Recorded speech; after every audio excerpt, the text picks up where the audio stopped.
I've never done anything for anybody who couldn't do something for me. I string along an eager kid with promises that I'll pay him money. I only keep him around because he looks up to me. Adam, if you're watching, don't be a publicist, you're too good for it. I lie in person, and on the phone, I lie to my friends. I lie to newspapers and magazines who sell my lies to more and more people. I'm just a part of a big cycle of lies. I should be fucking president. I wear all this Italian shit because underneath I still feel like the Bronx. I think I need these clothes and this watch. My $2,000 watch is a fake and so am I. I neglected the things I should have valued most. I value this shit.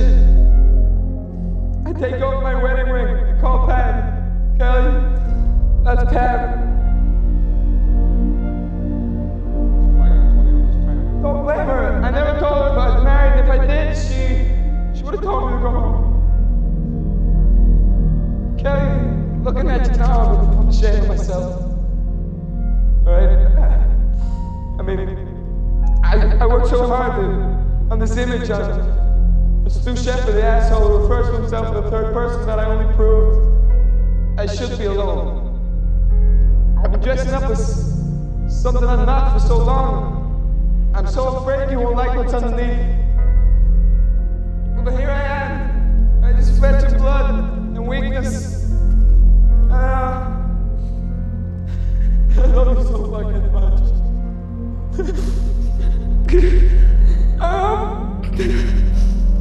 I take off this ring because it only reminds me of how I failed you. God, I don't want to give you up. I want to make things better, but it may not be my choice anymore. You deserve better.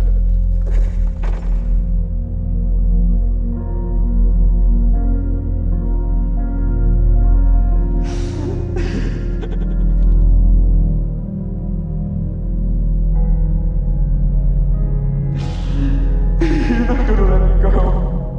No. You never were. I know a thing about lies. And I know a thing or two about liars as well. Then why the confession?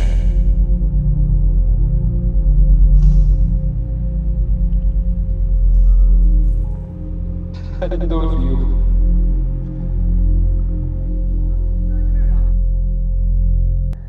But what I'm saying is that somebody who has been living in an inauthentic life, right, manipulated and controlled by the false self, the ego, whatever it might be, which is,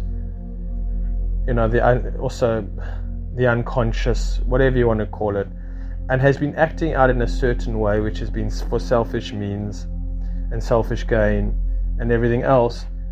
How is it that they can? Is there a possibility for them to take ownership and accountability and turn their lives around by actually being honest and exposing the false self? In that movie, I remember Phone Book with Colin Farrell. Do you remember it? If you haven't seen it, I would watch it. Just because he's put under such pressure. He's in a phone booth, the phone rings, he picks it up, and there's somebody with a sniper, a gun aimed at him, and he tells him to confess. It's a very good movie. Confess all your sins. And because he's married, but he was actually phoning his he wants to sleep with this other woman, Colin Farrell. He's married, and he's something or other. He's an agent. He's a film agent or something like that. And he promises people everything. He says he wears a watch that is, looks like a Rolex, but it's actually fake. So he gets him to spill the beans and to expose the false self. And he does that. His name's Stuart, and it's actually Kiefer Sutherland whose voice it is. You don't really even see him. Maybe towards the end of the movie. But it's a plot twist. It doesn't matter. You're watching it for education. It's not watching it for entertainment. And he says, and he's unburdened by the false self. But look what it took in order for him to do it. And that's no saying that now that he's divulged and he's handed over the false self and he's brought it out from the dark into the public, he's made it he's made it, he's brought light onto it, and he's shone, light onto it, doesn't mean that is going to be the whole experience. That is the acknowledgement. That is the accountability. That is like saying, I am a false self. Like, I am an addict, I am a false self. I'm an alcoholic, I am a false self. Right? It's much easier to say I'm an alcoholic, I'm an addict, than it is to actually say I am a false self. And again, I don't think many people do that. But I believe that's what's required. So even within Colin Farrell, Stewart, in this movie, when he confesses and he speaks of it, that doesn't mean that he's not going to go back to his old ways. He's going to go back to his old ways, most likely, because he's not going to burn those ways off and start in fresh and go down a different path. He's been living a life, I don't know how old he is, maybe let's say he's 30 years old in the movie.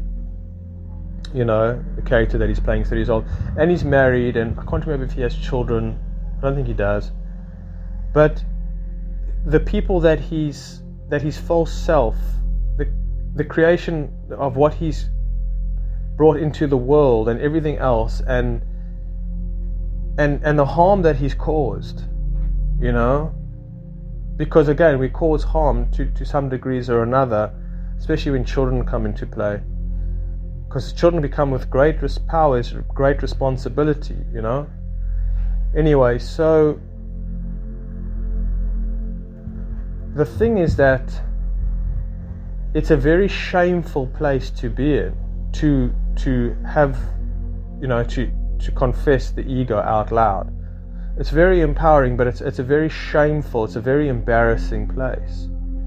It's tremendous, and that's why the ego and the false self and whatever it is, it doesn't allow for it. It's very rare that it actually happens. But it's a very big thing, because now this person, they've confessed, they've they've brought something out, they've acknowledged something, but it's still ingrained within them.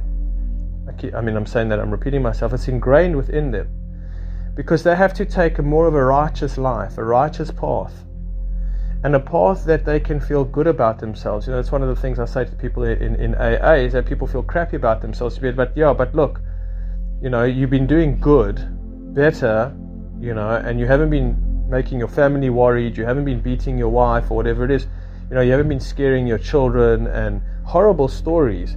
So is that not something that you can feel better about yourself for? And they say, yeah, I can be. But there's shame. There's like, I don't want to, I don't deserve it. I'm just a drunk, I'm just pathetic. And because there's so much shame there that you're going to war with the shame. You're trying to bring a bit of light, but there's so much darkness, It's not the analogy to use light and dark is not right, because light doesn't just take away the dark and scare away the dark. It doesn't. It just reveals the dark, reveals what's there. If a room is dark, and it's full of snakes and scorpions and whatever it is, and needles lying around, and you switch a torch on and you shine it down, it's not going to scare away the snakes or the scorpions or the needles, that are just whatever it is, the 9-inch, rusted nails that are, sticking up. It just reveals what's there, right? But so the thing is self-love. It's like, okay, but I'm confessed this now. I want to be a better person. I want to take a more of a righteous, sincere, authentic path, but of your own creation. Careful, don't go down religious road. Don't be like, oh well, now that I've confessed my sins and I've accepted somebody as my Lord and Savior and whatever it is, now I am pure and now I will go to heaven and I'm all good. It's what a fallacy. It's just remarkable that people believe that and they follow that. And they claim, but I know they're desperate. They're desperate to feel righteous. They're desperate to be able to feel a good feeling instead of just shame.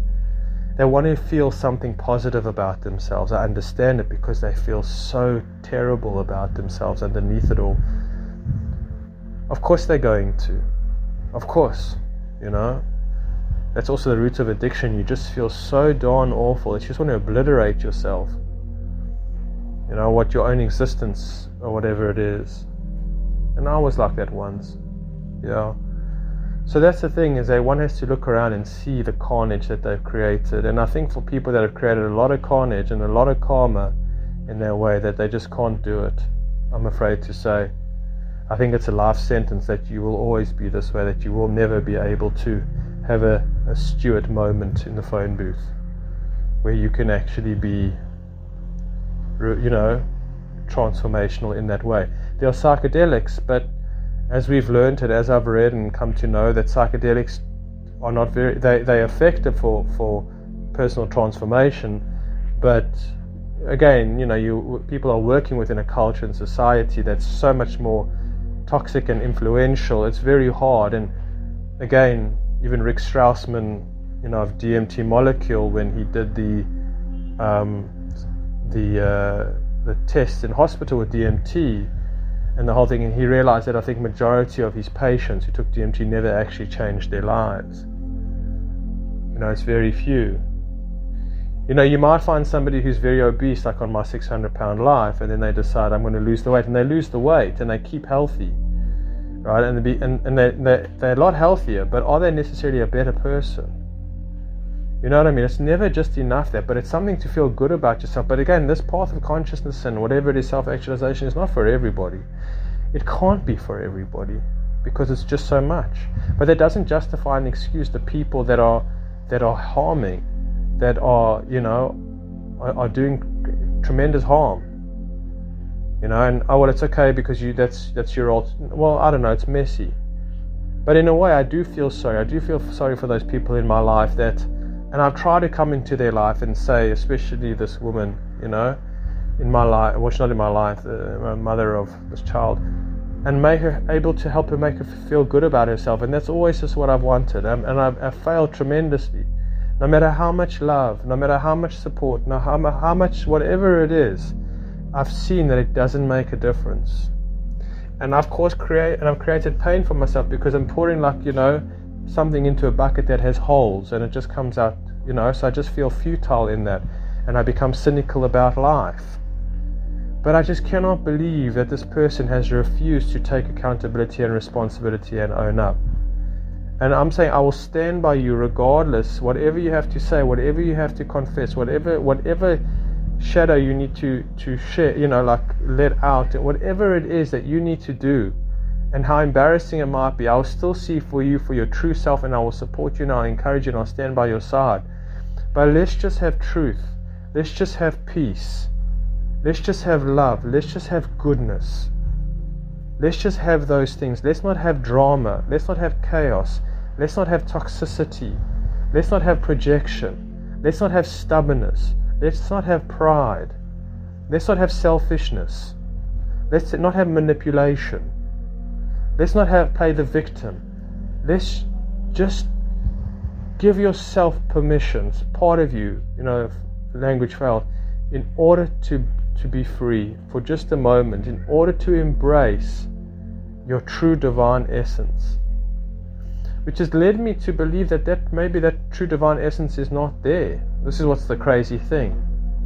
This is what I'm realizing, that maybe it once was there, but it's not there anymore. Maybe some people travel so far from their true selves and from their spirit and from their soul that they can't make their way back in this lifetime. I'm sure that must be the case. I'm sure. You can't just do whatever you want to do and there's no ramifications or consequences. And you can't just go and say, listen, I'm a sinner and I give myself over and I baptize in the name of whatever it is, and therefore, now you can enter heaven. Like just bing bang bada boom, and that's it. Now you're good to go. Obviously you can't do that. It doesn't work. And I've tried with every fiber in my being for this person, because of what she went through and everything else and what I felt that was in there, in order for her to embrace her divinity and her true spirit and her true self, and understand that she went through a very, very hard upbringing, that was very, very compromising. There was a lot of abuse, there was a lot of neglect, there was a lot of abandonment, and all of these things. But can't you just, for a moment, just hold yourself with your dear arms? Can you not just do that in the most sincere way, without running away? And whenever I tried to hug her, whenever I tried to hold her, she would squirm and scream and wiggle her way. No, I can't handle it. I'm saying literally after 2 seconds. Since I've known this individual, after 2 seconds of trying to put my arms around her, she couldn't really never truly hug me back. She just had her arms by her side. I've always thought of her like this, like, you know, somebody who's drowning and you see their hand, it's coming out, you can't even see them, all you can see is their hand, like in the Terminator 2, all you can see is their hand coming out of the water, and you know, you stick out a hand to pull them out, and all they do is they smack your hand. So get that away from me, you know, I don't want to be pulled out, I just want to go under because that's what I deserve. And you'd be like, no. Be like, you're getting in the way of my own self-destruction. You're getting in the way of me moving further away from my soul, because my soul and my light is just too painful. I've abandoned myself to such a degree that I cannot forgive myself, that I can never undo this. And what I have done is such tremendous damage, just such awfulness. And I have become so infiltrated and taken over by awfulness, by darkness, and that's all that I have, and I have become a monster. And I have become a monster, and that's the only thing that I know how to be. And for my light and who I am just reflects what a monster she is in comparison to how I live my life and the person that I try and be. And in relation to what her life and who she tries to be, it looks very, very bad. So she's got to control me, she's got to devalue me, she's got to degrade me, right? She's got to mock me, she's got to judge me, you know, she's got to spite me because of my light. But I can tell you, if I was like abusive and selfish and narcissistic and all of those things, she would feel safe with me. Now, how does that work? She would feel safe with me, but because of who I am, she doesn't feel safe. Because I see her true self and she doesn't want to see it. Well, I used to see it. I don't see it anymore. I don't see it anymore.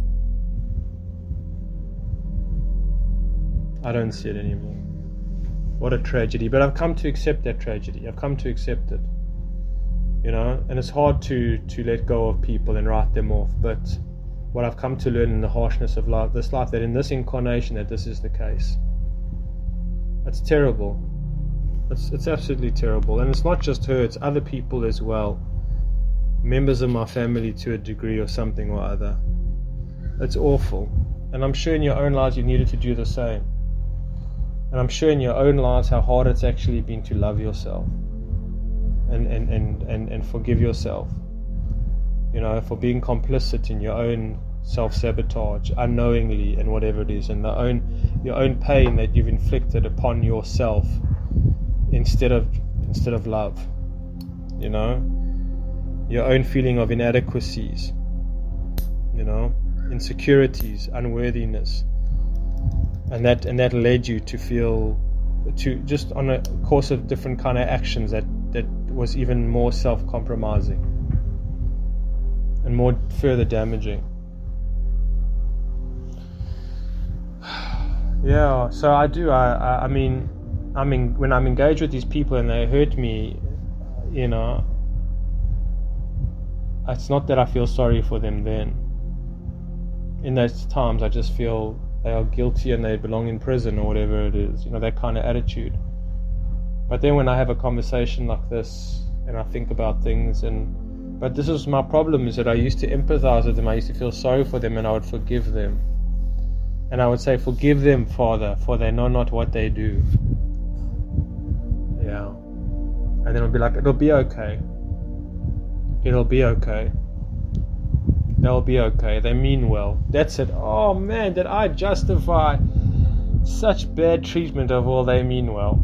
They don't know any better. They're trying. You know, it's okay. They mean well. Like one of my brothers, they mean well.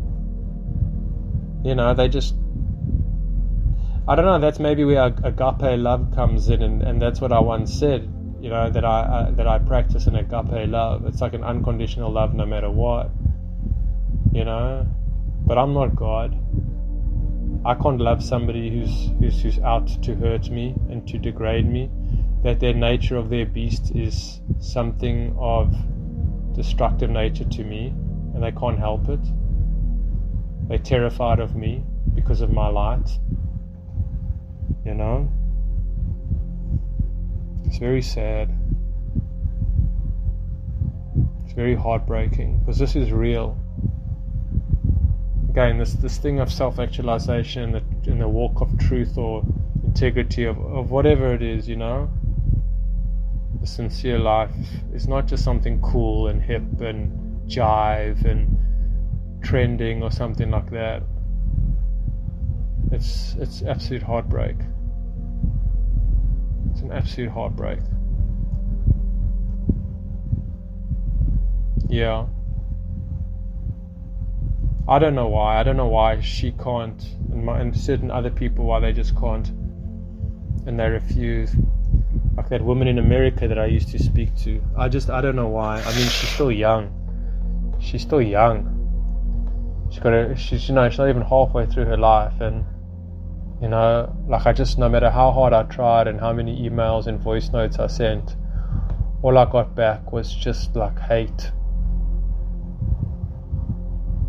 I just got back like violence and abuse, like verbal violence and degrade and everything else.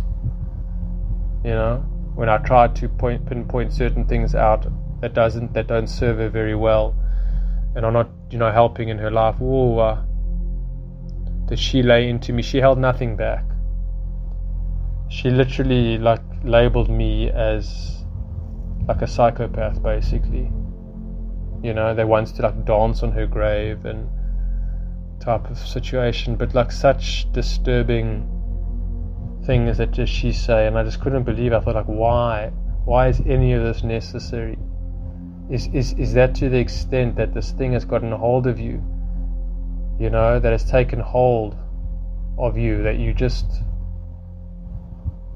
have to destroy everything beautiful? Like, is that it?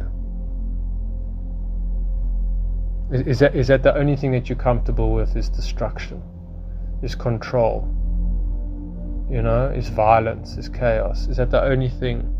Is that what really aligns with your true spirit and who you truly are? Does that really bring you comfort or peace, or does it bring you misery? So then why do you keep on doing it? I don't know, these people, I mean, I understand it, but they just keep on doing it at all costs to themselves, at cost to their very life, and the cost to the loved ones in their life. Or they don't love anybody, they only love themselves. I don't think I can understand it. It's just not within my nature.